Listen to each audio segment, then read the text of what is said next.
Thanks for joining us on KARE 11 News Now. I'm Chris Harapsky. Happening right now, Archbishop Bernard Hebda of the Archdiocese of St. Paul in Minneapolis is speaking out about the newly elected leader of the Catholic Church. The conclave picking Cardinal Robert Francis Prevost on the second day of voting. He is the first ever pope from the United States. He grew up in Chicago. First words of the new pope's mouth: peace be with you. Here's a picture of when the late Pope Francis made him a cardinal in 2023. Prevost is an American missionary who spent his career ministering in Peru and led the Vatican's powerful Office of Bishops. We're going to go now to a live press conference from Bernard Hebda in St. Paul. Good afternoon. How wonderful to have all of you here on this day that is so important for us as Catholics and really for men and women of goodwill around the globe. It was exciting today. I was gathered with my staff as they announced that Cardinal Prevost had been named new Holy Father and that he had taken the name Leo XIV. I never thought I would see an American Pope. How exciting is that? Just recognizing the experiences that he's had that would be very similar to Catholics in our archdiocese. So to have a Pope, for example, who understands Catholic schools or the struggles that parents go through to make sure that their kids can get a good education. Somebody that has the same experience of the American church and the way in which our church is so multicultural. I think all of those things are really positive and bode well for Pope Leo XIV. We certainly promise our prayers for him here. We'll be gathering at the cathedral at 5:15 for the first mass that we'll be able to celebrate for him. Since the passing of Pope Francis, there's been a part in Eucharistic prayer that we always have to leave vacant without a pope. So it will be exciting today to pray for the first time for Leo, the Pope's, the Lord's humble servants. It'll be a real privilege to be there at the cathedral. And I'm just open for any questions that you might have. Yes? Were you surprised? So two questions. Was I surprised and did I know him? One, I don't know him. We've corresponded before by letters. So we've had some contact, but I've never met him. Even though I worked in Rome for a long time, he was in Peru for much of that time. If you were watching the announcement, you heard he speaks beautiful Italian. He speaks beautiful Spanish as well. He brings those traditions with him as well. I think he's going to be a marvelous Holy Father, but I look forward to meeting him. As a young boy, I had the chance to see Pope Paul VI. That was the first time I had ever seen a pope, and I never imagined that would be the case. And then I worked with St. John Paul II and Pope Benedict before he was pope, and he was Pope Benedict who named me a bishop, and then Pope Francis was the pope who named me the archbishop here. And so I've had connections with those three, but I've never met the new Pope Leo XIV. Was I surprised? Absolutely. I mean, not in the sense he's certainly so competent. There were so many wonderful cardinals who could have been elected. The only thing that made me really surprised was the fact that we've elected an American Pope. And just as I remember when St. John Paul was elected, and they had said there was a Polish Pope, and people were just so surprised at that point. It's more surprising would have an American Pope than a Polish Pope. Why? Only because two things. One is that we're seen as being somewhat distant from the church in Rome, just in terms of our own experience. And then the second part of it would be the political matter. So how is it that the Holy Father is able to deal with President Trump, for example, or whoever our American president would those ties be too close or too distant? And so I just never imagined that we would have an American Pope. And I have great confidence that Pope Leo will do a wonderful job of navigating that. Archbishop, how do you think you'll continue to carry on the legacy of Pope Francis? Well, I thought it was very interesting in a couple of ways. One, he was known as probably the candidate going in that would have been the candidate of continuity with Pope Francis. So he certainly has, as we heard in his opening remarks, he spoke so much about peace, which was something that was very much at the heart of Pope Francis's message, especially in these last months and last years. I mean, he spoke very much about need to reach out to those who are suffering. That's very significant. Everybody always waits to see what name the Holy Father chooses too. And Leo the 14th, the last Leo, was the Pope who really did the most, I think, to promote the social teaching of the Church, social doctrine of the Church, and so, which was certainly something that was near and dear to Pope Francis's heart. So the fact that he chose Leo would suggest that that's going to be really important for him, and I think that's what we were hearing in his opening comments today as well. In beautiful Italian, by the way. Archbishop, tonight, first Mass for the Pope. Yes. Will you be delivering a homily, and if so, what will it be on, or what will you be speaking about? Yes, I wish I knew that already. I will be. I will be delivering the homily. It will probably be brief, but it's just an opportunity to speak about the role of the Pope in our church, and how important is the successor of Peter, and just the ways in which Jesus promised that he would always lead our church and that he would give us shepherds. And so this is just really one more example of that. So I'll have a better idea at 5 o'clock. What's the reaction you're hearing so far from others? Extremely positive. I mean, from all different age groups, all different areas in the country. I think everybody's excited, and just to see what it is that God has in mind for His church. What's the plan with this new choice? As I said, it's a surprise. Probably any of the cardinals would have been surprising in some way. So when just seeing the popes that I had mentioned with John Paul and Benedict and Francis, we saw that their gifts were so diverse, right? And they were able to lead the church according to their strengths, and how that's really helped the church to develop. So the interesting thing for me, not knowing Pope Leo, is to see how it is that he's going to be able to contribute to the health and future of our church as well. But I'm confident that he will. Archbishop, take us through the magnitude of this moment, not only for the 1.4 billion Catholics across the world, but specifically for the Catholics here in America. Yes.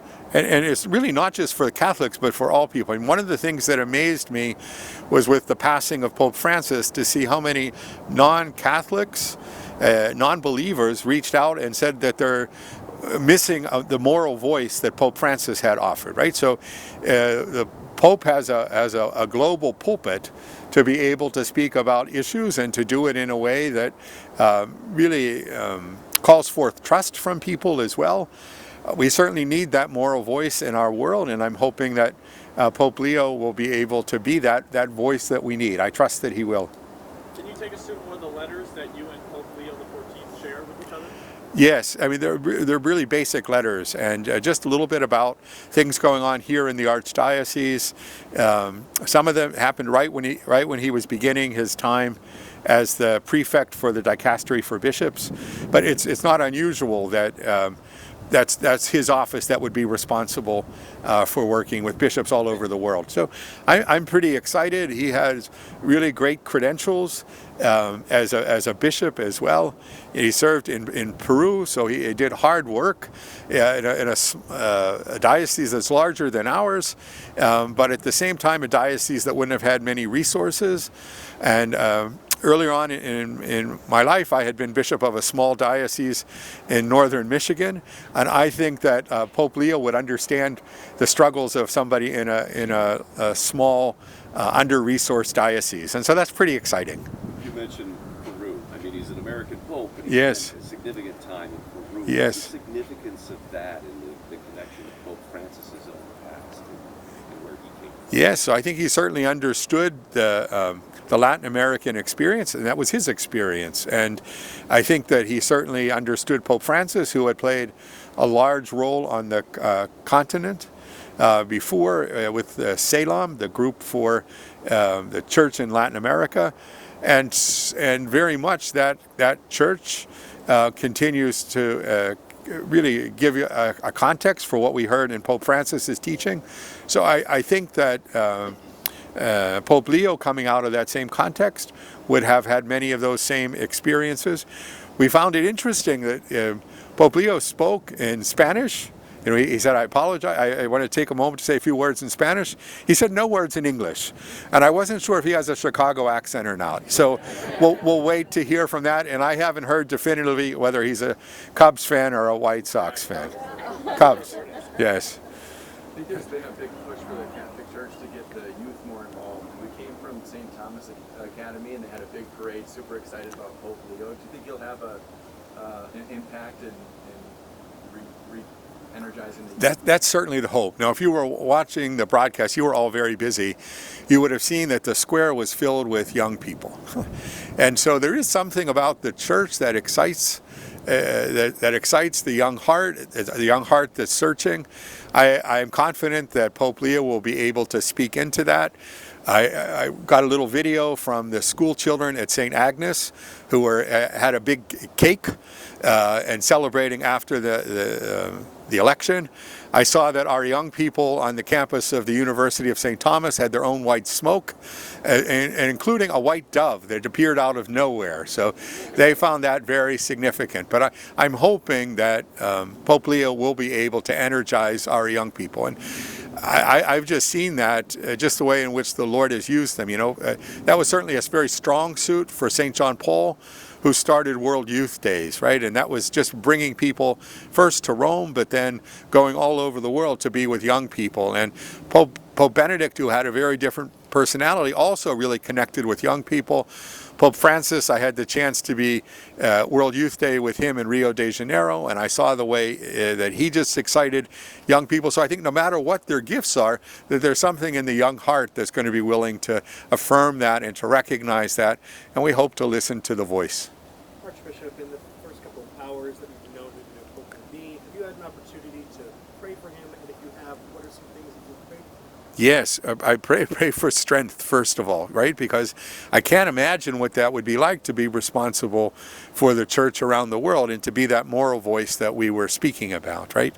And just that he would have the health and the strength to continue that important mission, and certainly the wisdom as well. You know, he spoke beautifully about oneness in the church, and at least many of the commentators leading up to the conclave all spoke about divisions in the church and the importance of there being a candidate, a new pope, who would be able to be that source of unity. And so that's been my prayer for him, is that he might be that source of unity for us. Not wearing it now, I would wear it normally at Mass. Every archbishop gets a little band of wool called a pallium from the Pope. So I had to go over and I received it from Pope Francis. But it's a sign of being in communion with the Bishop of Rome, with the successor of Peter. And just the way our church is set up, with each archbishop being in communion with the Bishop of Rome, it promotes unity throughout the whole church. And so I look forward to hearing how it is that Pope Leo will be able to lead us into that unity. Is he one of the younger popes ever? He's 69. I don't know if anyone even knows that. He seems young. He's certainly younger than Pope Benedict and Pope Francis, but he would be older than Pope John Paul. So I was reading the newspapers, your newspapers, and television programs the same way.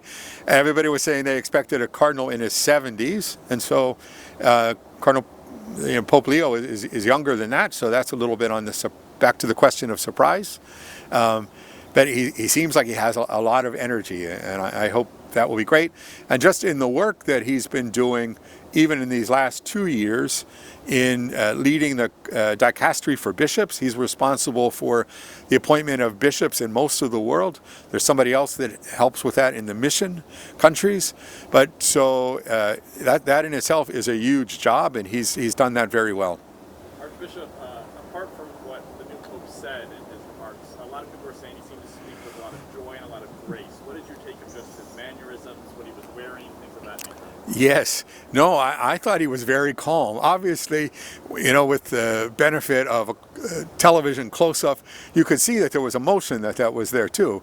But for the most part, he really maintained his cool through the whole thing, and there was a joy that was there as well as a confidence. Those of you who might remember when Pope Francis came out, he had a little bit of that deer in the headlights look, right? We didn't see that today with Pope Leo. And he was very confident in leading us in prayer as well. Really, it was beautiful the way in which he called upon the church to ask for the intercession of Mary, Jesus' mother, to guide the church. And I thought he did a really fine job with that. And there was that, I detected that joy for sure. And you could see on the faces of most of the cardinals, they were very joyful as well. So.